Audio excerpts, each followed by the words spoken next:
Well, good morning. How are you all today? And welcome to Integrative Preparedness. I'm Steve Smith, for those of you just joining us recently. Is your life full of joy or stress? That's what I want to talk about. Now, most people are going to say, well, it's a combination. It's a little bit joy, a little bit stress, you know. That's normal. I would say that's the way of the normal person. But I want to talk about, and you'll say, well, how does this have to do with preparedness, Steve? And I'm going to tell you how it does, and it's important. I'm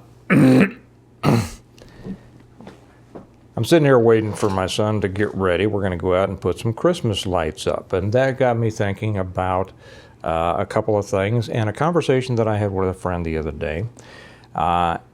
We were talking about this very thing, stress, joy in life, things like that. And the amount of stress that you have usually has to do or is determined by the wrong things or people you have in your life, the wrong things you've allowed to come in, or people you've allowed to come in and remain in your life. And this has to do with, I'm probably going to title this, Getting Rid of the Right Wrong People. Okay. It has to do with groups, it has to do with relationships, it has to do with everything. And you know, on this channel, if you're new to us, we talk about, or I talk about, building a better life, a higher quality life. It's not a fear, doom porn type of thing to where we just always scared about everything, right? That's stressful. You know? But how to, you can't control the things that are going on in the world. What you can control is how you respond to it, how you think about it, how you plan for it, how you prepare for it. And a lot of that preparation has to do with your mental attitude, your mental equilibrium. Okay. People ask me, I've had, I've been around when a number of people have looked at Kelly, my wife, and said, does he ever get upset or worried about anything? And sometimes she has. As a matter of fact, just recently she says, don't you ever get bothered by anything? And I think, well, no, not really. I mean, there are bothersome situations that might come up, but it's up to me to decide whether I'm going to let them bother me or not, and I decide not to. Instead of letting them bother me, I handle them, okay? Now, I have long had a reputation of being having extremely high and hard standards for people that I allow into my life. You know, people will say, well, you can't tell people how to be. You're right. You're exactly right. It's not up to me to tell people how they should be. It's totally up to me to determine whether they will be allowed into my life, because if they're in my life, they affect me. It doesn't matter, you know, whether it's friendships, relationships, work relationships, this channel. Very simple, you know. I remove comments from this channel that are argumentative, that are just kind of pissy, you know, that are ignorant, that you can't understand what the person is saying. I had one the other day that was, oh my gosh, it was of a religious persuasion, and he was trying to argue with something that he thought I had said. It was paragraphs long. Not only was it paragraphs long, but he was wrong. So I take those things off, because those aren't conducive to positivism. Okay. Now people will say, well, what are the standards that you apply? And here again, I would offer this to you.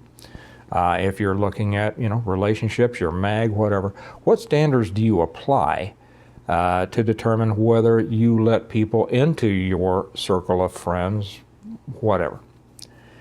And I say this, you know, there's a lot of people out there who are inoffensive. They don't cause any trouble. They don't try to cause any trouble. They don't cause me any trouble. They don't, and they're fine. I mean, those people are acquaintances, and we get along great, and I've got a lot of them. As probably you do too. But as far as friends, or the people that you really let in, I do have a standard, and that is, well, let me back up and I'll say this. When I used to have businesses, besides the one I have now, when I had a gym, well, let me put it that way. or when Kelly and I had our tanning salon. And this was customer service, and I would stress to the people as they came to work for us, I expect conspicuous courtesy on the part of those who represent me or us. Conspicuous courtesy, not just kind of an offhand, no problem or whatever, like you hear so much today.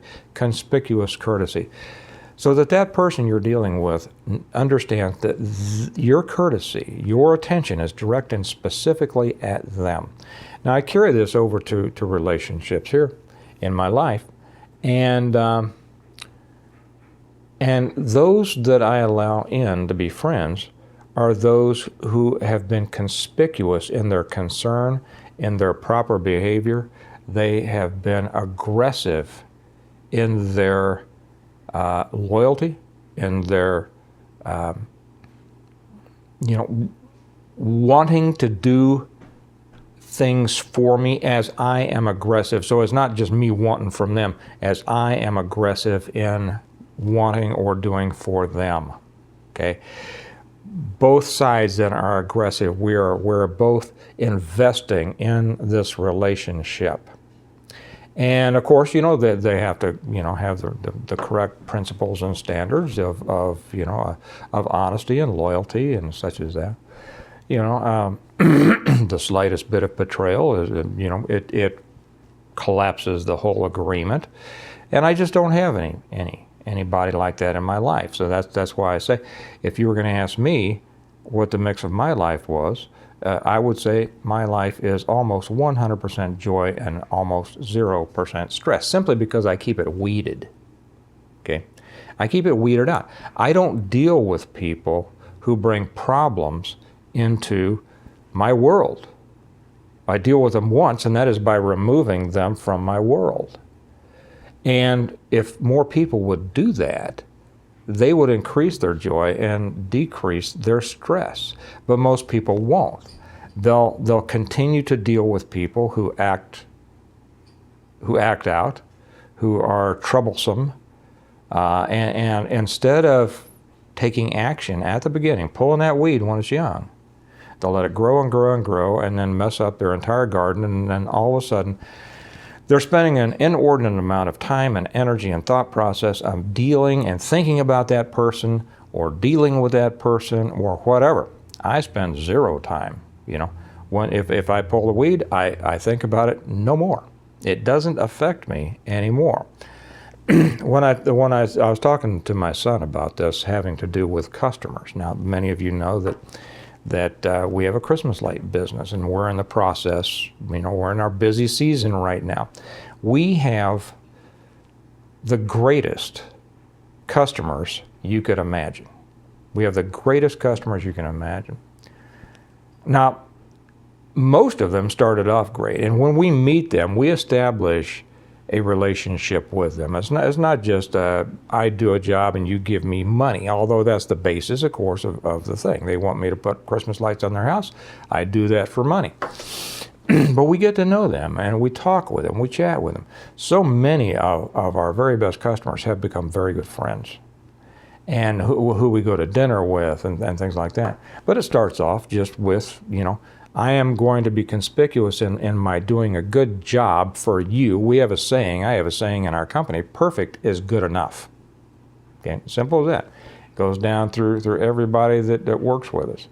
And when I see that conspicuous positivism returned to us, I say, oh, then a relationship develops. Now, we do have others. And if I had, and it doesn't cause me stress, but usually what will happen in this is that when we get done with a job, the person will come right out and shake my hand, and in his hand or her hand is a check. Because, see, that was the arrangement. I put up the lights, you pay me. Even if we're friends, that's because this is a business arrangement. Others will say, oh, what do I owe you? Others will say, if they're newer to us, They say, how would you like to be paid? And I'll say, I don't care, check, Venmo, whatever's easiest for you, and they take care of it. Those are the people who are conspicuously involved in that business relationship. Okay. Now there are others, when I get done, I knock on their door and I says, all right, you're done. Everything's working and it looks great.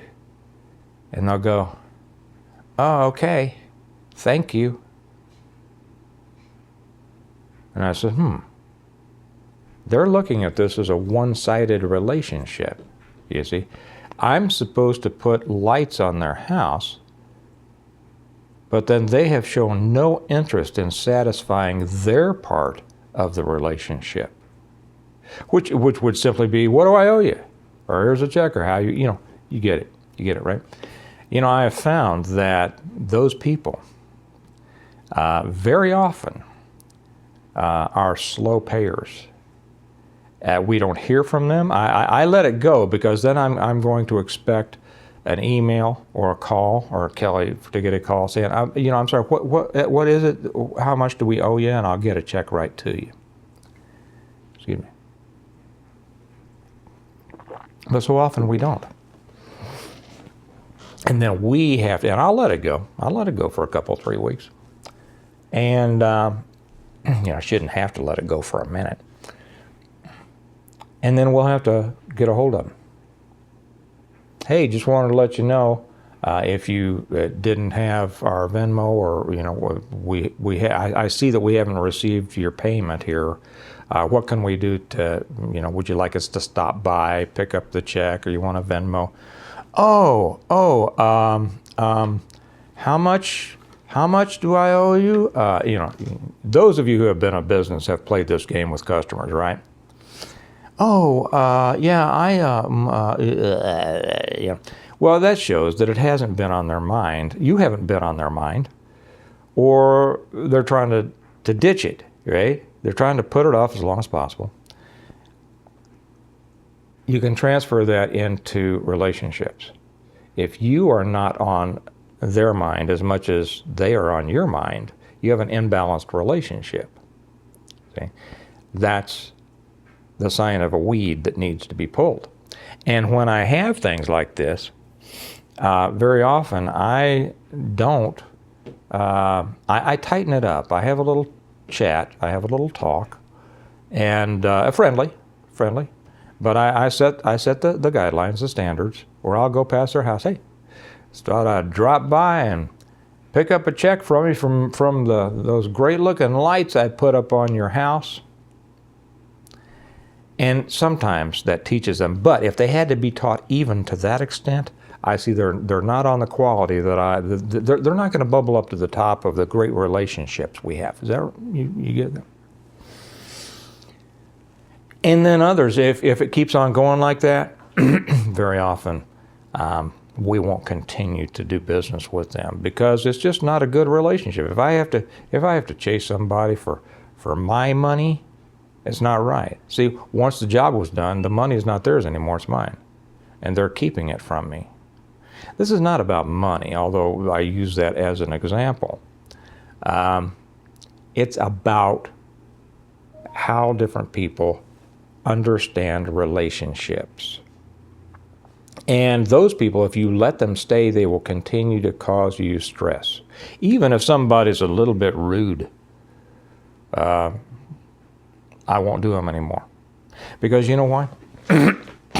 Because I have to turn down business every year. Now realize this is applying to your life and your people and your mag or your friends, whatever. I have to turn down business every year because I don't have time for everybody who calls, and our business builds every year. Why does it build? Because of our relationship with our customers and the fact that our existing customers recommend us to so many people. I can't keep up. Good, it's a good problem to have. And when we can't do somebody, we tell them how sorry we are.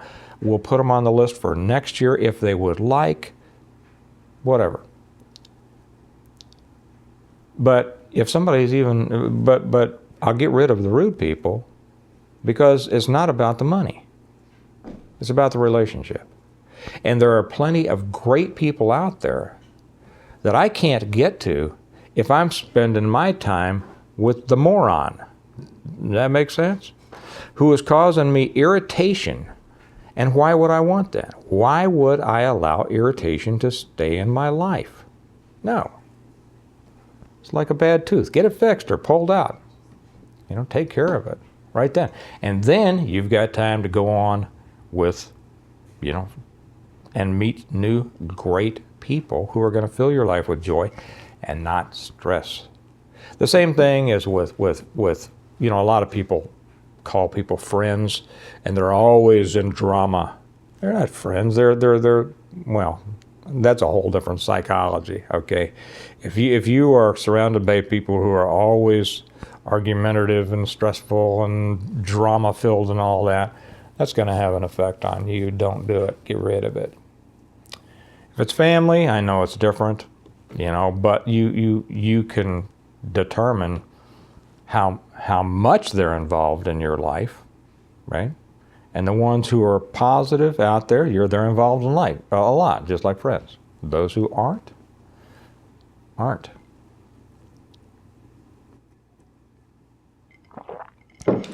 So anyway, this is about what weed to pull. Is your life full of joy, which it should be, or is it full of stress, which it shouldn't be? Or is it a combination of the two, which it also shouldn't be? Make the hard decisions. Make the right decisions. Get rid of the wrong people. And then your life will take, or your mag or your group or whatever, is going to take a giant leap forward. And you're gonna have a positive day every day, and you'll be making the right decisions. So keep that in mind. This has everything to do with preparedness. I know it sounded like it was about personal relationships, and it is, or business, and it kind of is. But it's about your preparedness. Many people won't understand that. Many people will come by this, and this is why, these types of videos that I put up about actually bettering lives, they don't get near the number of views that, World War III is starting tomorrow. Isn't that sad? But that's an indication also that kind of person is the kind of person who thrives on stress. And they're really not the kind that you want in your life. Build your life. Fill your life with joy. Make it better every day. Every day you wake up, you should can't wait to get out of bed and deal with the people you're going to be dealing with today. And I just saw my son come down the steps. I can't wait to go out and work with him today. I've spent the morning with my wife, who I can't wait. I couldn't wait to spend the morning with. And other people that I can't wait. I'll be talking to other people later today that I'm looking forward to seeing. My life is, I don't know how I could get any better. I hope yours is too. If it's not, realize it's because of choices that you're making. Wrong choices that you're making. Kind of spin those up and turn them around. Make the right choices. So anyway, make sure that you're getting rid of the wrong people. And remember that we prepare well today in order to live well tomorrow. Preparing well today means having the right people around you. And I'll talk to you later. Bye-bye.